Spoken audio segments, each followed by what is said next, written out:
Hi, we Hi.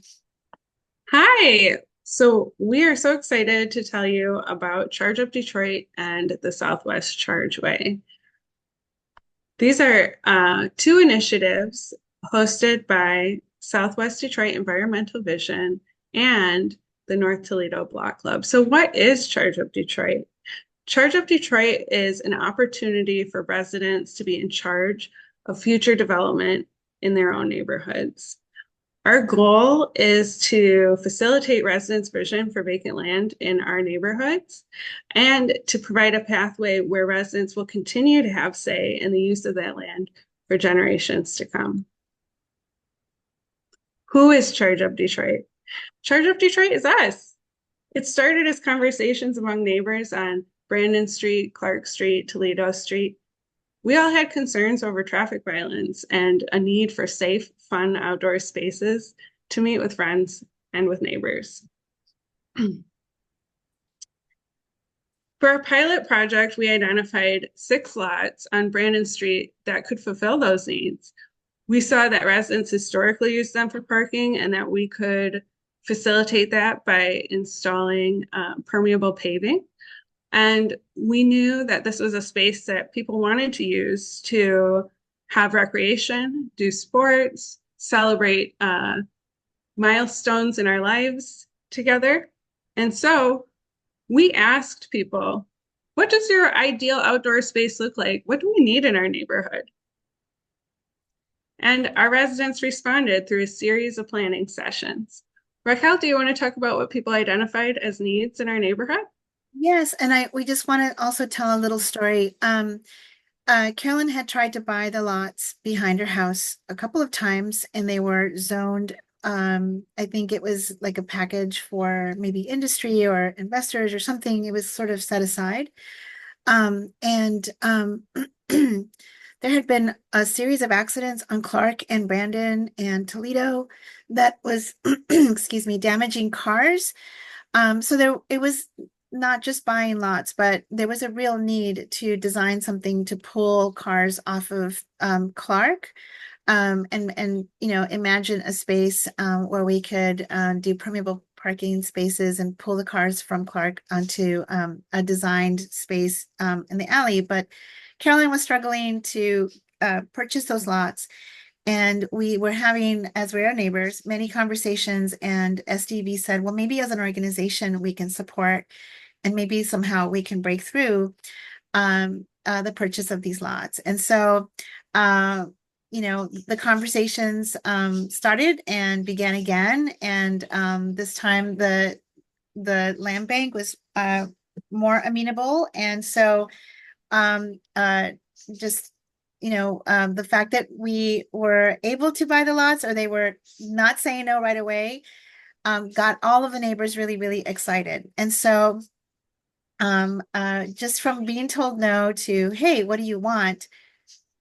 Created all of these ideas, free Wi-Fi for the neighborhood, a gazebo with solar panels on it, benches for people to sit, a cut flower garden, a track or a place to sort of go in circles and sort of move around.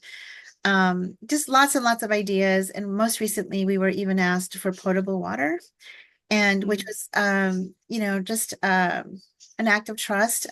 We realized that there may be some information that we still don't know about the neighborhood, but that others do. And so um, just that very request is uh, really like feels like an honor to be diving in deep with the neighborhood. Go ahead, Karen. Yeah, and I would say that one of the greatest benefits of this planning process and the gift of that first yes from the land bank is um, that neighbors have grown to really know each other deeply through dreaming together. And uh, it's just amazing to see doors start to open to each other and people starting to really, really dream together in a big way it's very powerful and it's really a special gift. So we'd like to thank the land bank for that because I think that one yes gave us a lot of hope. So while we did originally intend to purchase 6 lots, we were able to purchase two. And from that, we realized that since we had been dreaming so big, that maybe we needed to dream outside of this first site and to move into more of a network. And as we were planning together and dreaming together, people in other parts of our neighborhood started to hear about it and contact us and say, hey, we see vacant land in our neighborhood and we'd like to do something there too. So this is how we began to think outside of just Charge Up Detroit and move into the idea of the Southwest Chargeway. So the Southwest Detroit Chargeway is a scattered site network of parks that will connect residents in central Southwest Detroit to the Joe Louis Greenway. And it's a park system that is designed by neighbors and is intended to support the city's plan for the West Verner corridor by improving walkability, creating safe, well-lit public spaces, um, uh, introducing wayfinding signs that will help support local businesses and maybe guide people to places such as medical centers or uh, resource centers that they might not realize are within walking distance. I would also add that it's not only resident initiated and designed. Ultimately, we are also engaging in a process so that it's a type of trust. We're still learning about it, but the residents will own the it's community owned land. So it will stay in the neighborhood as long as the residents decide that it serves the purpose. So, how did we go from Charge Up Detroit to the Southwest Detroit Chargeway? Raquel, do you want to talk about that a bit? Yeah, so some of the work that SDEV does, Southwest Detroit Environmental Vision, is also related to truck routes, supporting other partners working on the dust ordinance, such as Southwest Detroit Community Benefits Coalition, and just this constant layering of awareness and work. We're talking about, for example, micromobility. Not everybody needs to own a car in Southwest Detroit. When we do some workforce work coming down the pike, that folks can work within a mile or two, be home, get to work on a bike. And so that new sort of layer of awareness just got us looking around. And if you are on Livernois driving, riding on your bike, you would know that you would be bathed in dust.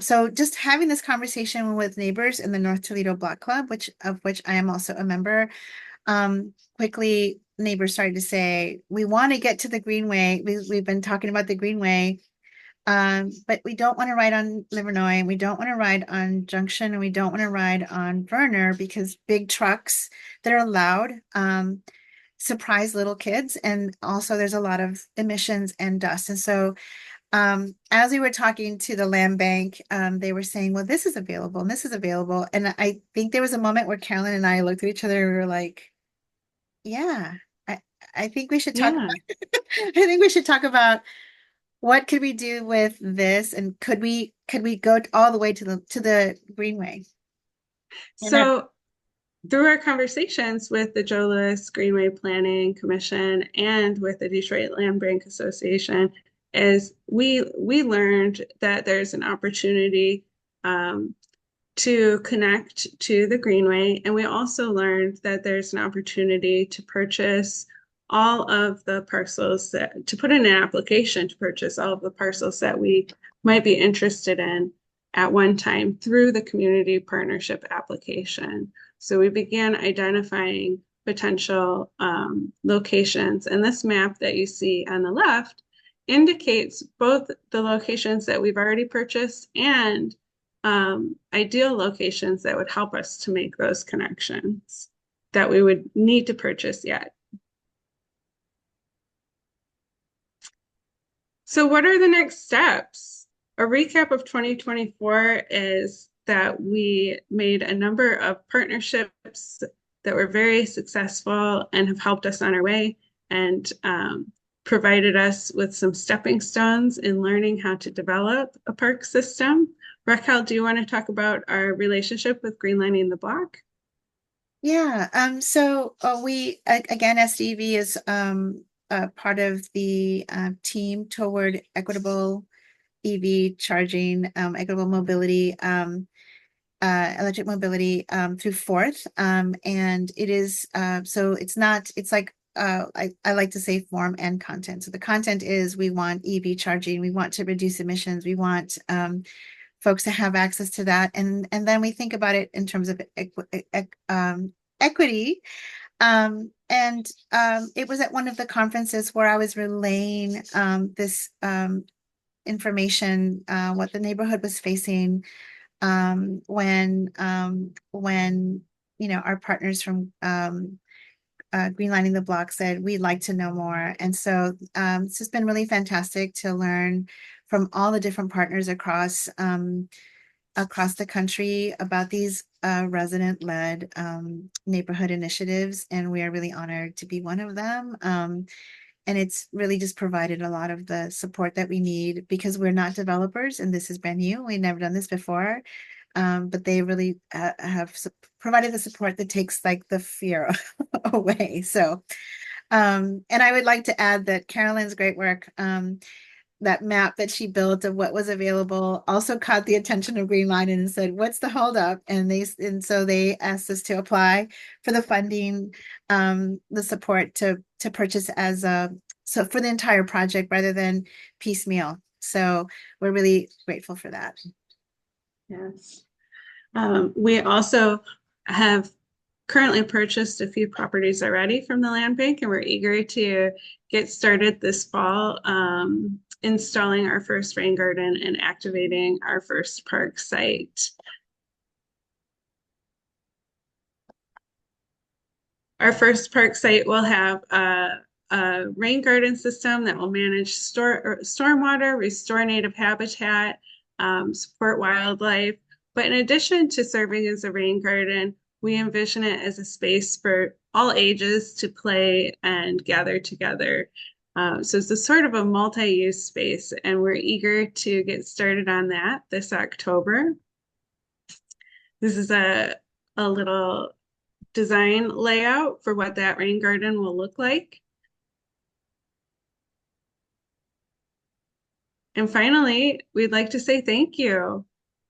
We have received support from so many organizations in this last year, and our neighborhood is incredibly grateful for that. We've had support from the Friends of the Rouge, the Detroit Land Bank Authority, Joe Louis Greenway Planning Commission, Greenlining the Block, Dream.org through the Transformative Fellowship, Dream.org through Learning Community Program, Unity in the Community, Michigan Clean Cities, Fourth Team Cohort, Michigan Department of Natural Resources, and DTE Energy Foundation Tree Planting Grant Program, which we will also be implementing this October, bringing 58 mature trees into our neighborhood to provide shade and native fruit as well. Carolyn and I recognize that there's probably 10 more partners that are not listed here, and we're going to do a better job of just tracking everyone who has spent time with us talking to us about land trusts and legal matters and RFPs and all kinds of information.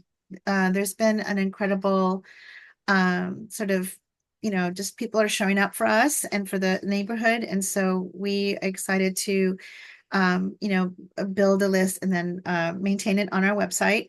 And we are really excited to just begin to formalize some of these updates so that other organizations who are beginning to think about this don't have to learn the long lessons that we've learned.